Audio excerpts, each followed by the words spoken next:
When Palpatine finally ended his Sith master, he didn't just betray one man on a single night in 32 BBY, he shattered 1,000 years of Sith tradition in one cold move. This wasn't random rage or desperation. This was a calculated power grab, using the same quiet manipulation and deception he would later unleash on the Jedi Order. In that moment, a dark ritual shift happened, one that permanently bent the galaxy in his favor. Canon and Legends both point to 6 critical moves made when Darth Sidious turned on Darth Plagueis, and every single one exposes the ruthless mindset of the future Emperor. The first move was simple but deadly. He baited his master into a fake celebration and slowly chipped away at his awareness all night. The timing wasn't coincidence at all, it was symbolic and disrespectful to everything the Sith claimed to stand for. According to James Luceno's novel Darth Plagueis, the attack happened the night before Palpatine was elected Supreme Chancellor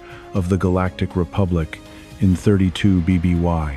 The political chaos on Naboo had been carefully engineered to push him into power, and it worked exactly as planned. The Sith had sacrificed an entire planet's stability to manufacture this moment, and within hours, 2 ascensions were set in motion. One rise would be public, praised, and broadcast across the Republic, while the other would be hidden, violent, and soaked in betrayal. Even the setting carried a twisted message about what was coming next. Plagueis chose his luxurious penthouse in the L'Emerge building within the Coruscant skyline to toast what he believed was total victory. From that height, the windows looked straight toward the Senate district where Palpatine would soon be confirmed as Chancellor. By morning, that penthouse would legally belong to Higo Damask, the respected public identity Plagueis had built as a powerful banker over decades of quiet manipulation. That apartment symbolized everything he had stacked up: money, political leverage, corporate alliances, and a web of influence touching nearly every major institution in the galaxy. Every deal, every connection, every shadow alliance was about to be taken from him without warning. As the night dragged on, Palpatine kept the drinks flowing and watched carefully. With every glass of wine, Plagueis became slower, louder, and less guarded. His focus slipped, his instincts dulled, and the predator across from him noticed everything. While his master relaxed, the apprentice stayed sharp. Palpatine rehearsed his public acceptance speech again and again, polishing every line while secretly planning a very different victory. Plagueis even offered advice, unaware that the student listening so closely was preparing to erase him before dawn. All the while, Palpatine was quietly planning his private victory. Plagueis's guard kept dropping lower and lower. His awareness faded because he trusted his apprentice completely. After decades of plotting together, they had moved as one, scheming against the Jedi, manipulating the Republic, and steering the galaxy toward chaos. Plagueis truly believed their bond went deeper than the usual Sith relationship, built on suspicion and inevitable betrayal. That belief was his fatal miscalculation. The dark side had already chosen his replacement, and Plagueis never saw it coming. Eventually, he fell asleep, and in that silence, the dark side called to the Senator of Naboo to step forward as the new ruling Sith Lord. The second move was ruthless and perfectly timed. Sidious struck the instant his master lost consciousness, hitting with surgical precision. He targeted the one weakness that made resistance impossible. Years of patience led to this exact moment. A blast of Force lightning shattered the breathing device. Plagueis depended on equipment he'd needed ever since surviving an assassination attempt back in 52 BBY. Without it, his body began to shut down fast. As his master struggled for air, the apprentice didn't hesitate. What followed was dark irony at its purest. The Sith Lord who dedicated his life to defeating death, who obsessed over control, midichlorian manipulation, and immortality, was now gasping for his final breath. Palpatine watched as Plagueis suffocated, striking again and again with Force lightning until there was no doubt left. No recovery, no deception, no escape this time. He made sure of it. The method mattered, because it exposed exactly who Sidious was becoming and how he dealt with obstacles in his path. This wasn't a duel. This wasn't a test of skill. It was execution, cold, efficient, and final. There was no warning, no challenge, and no clash between equals. Plagueis was attacked in his sleep, at his most vulnerable, revealing the same ambush tactics Sidious would later use against the Jedi at the height of their power. For a brief moment, Sidious hesitated, wondering if his master had prepared some unseen trick, some escape rooted in his forbidden knowledge of life and death.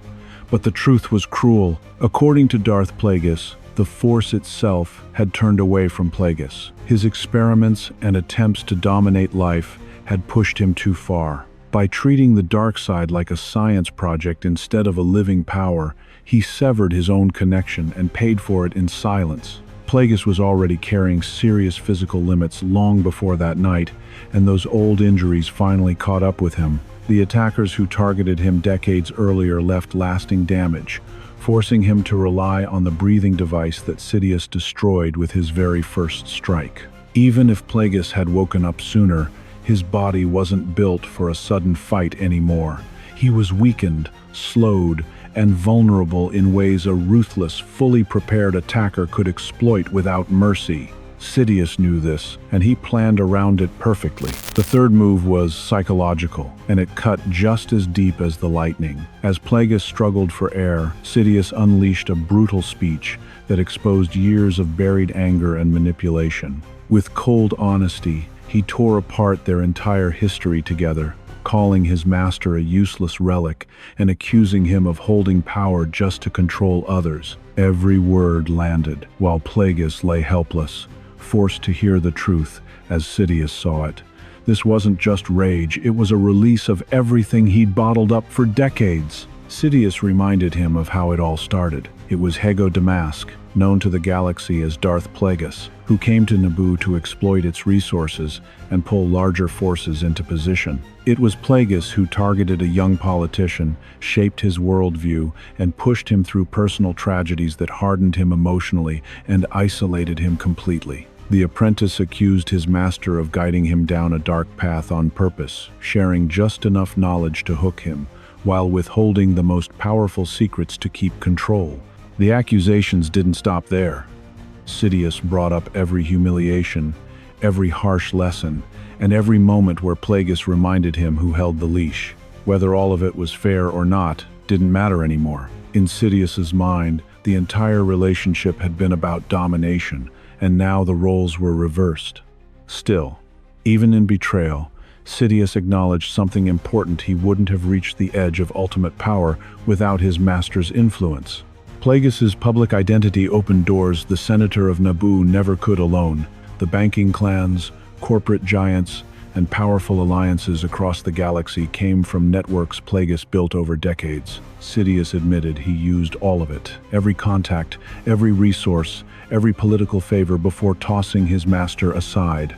That confession exposed the truth behind their partnership. Plagueis believed he had a long-term ally, but Sidious only saw a stepping stone. What Plagueis viewed as trust, Sidious saw as weakness, and he exploited it until there was nothing left. Fourth, Sidious didn't just kill his master, he rejected Plagueis's entire belief system and snapped the Sith back to their old ways in one violent night. This wasn't only about grabbing power. This was about ideology and the future of the Sith itself. Plagueis had spent decades trying to redesign what it meant to be Sith, dreaming up a new order built on cooperation instead of betrayal. Sidious erased that dream without hesitation. Every lesson, every promise, every plan Plagueis believed in was dismissed the moment Sidious struck. Plagueis had taught that two Sith were necessary to carry out their long-term schemes. According to Darth Plagueis, he believed the rule of two created by Darth Bane could be evolved rather than obeyed blindly. If master and apprentice truly worked together, sharing power and knowledge, they could control the dark side completely and rule without end. For thousands of years, Sith had risen and fallen through betrayal, but Plagueis promised to break that cycle forever.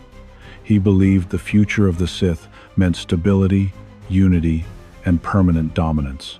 The training was harsh, but Plagueis assured Sidious that this new path would free them from the rule of two's demand that one must fall for the other to rise. There would be no secrets, no jealousy, and no fear between them. They would rule as equals, bonded by purpose instead of paranoia. Plagueis even pushed further, attempting something almost unheard of, creating a powerful force bond inspired by ancient dyad concepts. This bond would tie their lives together so deeply that betrayal would be impossible because their fates would be shared.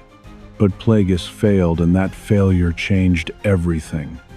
No matter how powerful he was, he couldn't create the bond he promised. To Sidious, that proved his master wasn't strong enough to lead the future of the Sith. The difference between them was fundamental. Plagueis chased eternal life through knowledge and science, believing immortality would end the need for succession altogether. If Sith lived forever, no one would ever need replacing. Sidious rejected that idea completely. He believed replacement wasn't a flaw, it was the point. He embraced betrayal as evolution and destroyed his master so he could train his own apprentice and continue the rule of two exactly as it was meant to be. In his final speech, Sidious made his position crystal clear. He mocked the idea of shared rule, declaring that now the race was one. He didn't need a partner cluttering his rise with opinions or hesitation. The words were meant to wound because this wasn't just murder, it was rejection. Sidious had never planned to share power. He only played along until the moment was right. One Sith believed the future meant ending betrayal forever. The other believed betrayal was the future itself. Plagueis wanted change, but Sidious chose tradition, violence, and domination. And with that choice, Sidious completed the final tradition that night in the penthouse above Coruscant. This was the fifth and final act, the ritual shift itself. Any doubt, Sidious felt vanished almost instantly, replaced by something far more intense. The dark side surged through him in a way he had never experienced before, not as a tool alone, but as a force that now moved with him and through him. In that moment, control became mutual. He didn't just command the dark side, it claimed him as well. Then it happened. A violent tremor rippled across Coruscant itself, as if the planet recognized what had just taken place. A massive wave of dark energy burst outward from that penthouse, shaking the city below. At the center of it all stood Sidious alone, the body of his former master at his feet. Voices flooded his mind, some near, some distant, some ancient. They echoed across time, proclaiming his reign and welcoming the rise of a new order that would reshape the galaxy forever. By Sith tradition, the apprentice had completed his training exactly as Darth Bane intended. For 1,000 years, the Sith proved their strength through replacement each generation, destroying the one before it. Sidious followed that path perfectly. Around the same moment he was elected Supreme Chancellor, he betrayed and ended Plagueis and claimed the mantle of Sith Master for himself. Political power and Sith destiny collided in perfect alignment. One identity rose in public, while another was sealed in shadow. The Empire already existed in structure before it ever had a name. Through Damask Holdings, Sidious inherited the financial empire Plagueis had built over decades. The systems, the credits, the influence, it was all already in place. The announcement would come later, but the foundation of imperial rule was already complete. And in a chilling twist, this moment mirrored what had happened generations earlier to Plagueis himself. The Legends novel reveals that when Plagueis struck down his own master, Darth Tenebris, the Force reacted in a similar way. Tenebris had been a brilliant Sith who focused on construction ships, weapons, and long-term plans stretching decades into the future. He trained Plagueis deeply while secretly experimenting with control over life itself. When Plagueis killed him in a collapsed mine, Tenebris believed his consciousness would survive through his research, but he was wrong. Just like before, the apprentice took everything. The same dark call that once lifted Plagueis now rose again, this time for Sidious. The dark side spoke to one generation. then turned and spoke the same words to the next, proving that the cycle never truly ended, it simply evolved. The novel makes one thing crystal clear about choice, and it defines the Sith path completely. The Force didn't command Sidious or move his hands for him. It only whispered possibility. What happened next was his decision alone. The dark side offered opportunity, but Sidious chose to act. The responsibility belonged to him, not some unseen power pulling strings. And his final words to the dying Plagueis removed any remaining doubt about his intentions. He promised that he would be proclaimed emperor, that the Sith would take their revenge, and that the galaxy would kneel under his rule. This wasn't ego or empty talk, it was certainty. Every piece was already in motion after decades of careful planning. Sixth, Sidious took everything his master had built and put the Grand Plan into action immediately, with Plagueis gone. He didn't just claim the title of Sith Master, he seized the entire empire behind it. Canon sources confirm he inherited Plagueis' facilities, laboratories, advanced droid assistants, and decades of research into the biological foundations of life and control over the Force. These studies represented a lifetime spent trying to defeat mortality itself. Sidious would later repurpose that knowledge for his own experiments, including the creation of replacement bodies, while also taking full control of Damask Holdings and its massive financial network. Every asset Plagueis spent decades building now belonged to Sidious alone. And the betrayal went even deeper. The replacement had already been prepared quietly, secretly, and without Plagueis ever knowing. Legends lore confirms Sidious had trained Darth Maul without his master's full knowledge or approval, breaking the understanding between master and apprentice outright. The rule of two allowed only 2 Sith at a time, yet Sidious created a third in secret. Ironically, this violated the very tradition Plagueis wanted to escape. Sidious had planned the betrayal from the start, because Maul could do what Sidious needed done without exposing him too early. As Plagueis faded, Sidious laid out the rest of the plan with chilling clarity. Maul would handle assignments in the shadows, while Sidious executed the larger strategy. That meant building a hidden army, igniting rebellion across star systems, staging conflicts between manufactured enemies, and surrounding the Jedi without them ever realizing what was happening. The trap was already closing. The galaxy was already moving toward war, and by the time anyone noticed, it would be far too late. The methods Sidious described that night would later become the Clone Wars and Order 66, and the Jedi would fall into the same trap Plagueis once did. Blind trust at the very top. Just as Plagueis trusted his apprentice, the Jedi trusted the Chancellor of the Republic, never realizing he was also the Dark Lord of the Sith. 10 years after the Naboo crisis, Palpatine would ignite the Clone Wars exactly as planned. Legends sources confirm he secretly controlled both sides, the Galactic Republic and the Confederacy of Independent Systems. Victory and defeat meant nothing when one person moved every piece on the board. After the Naboo crisis, the Galactic Senate voted Palpatine into office because the chaos had been engineered specifically to elevate him. Chancellor Valorum had been systematically destroyed through trade disputes and manufactured failures orchestrated from the shadows. Now the Republic's highest office had a second, unseen occupant, the Sith Lord himself. The Senate unknowingly elected its future executioner. From that point forward, a brutal pattern took shape. Apprentices were never partners. They were tools, used until broken or replaced without hesitation.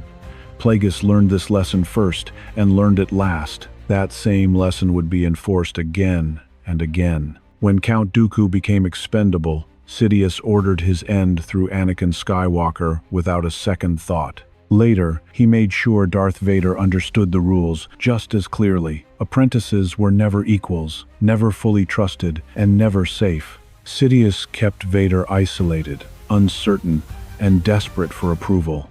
Praise was rare. Punishment was frequent, knowledge was withheld on purpose, power restricted by design. Fear wasn't a side effect, it was the system. Sidious had learned from Plagueis that closeness invited betrayal, so he ruled through distance and doubt. Secrets ensured obedience.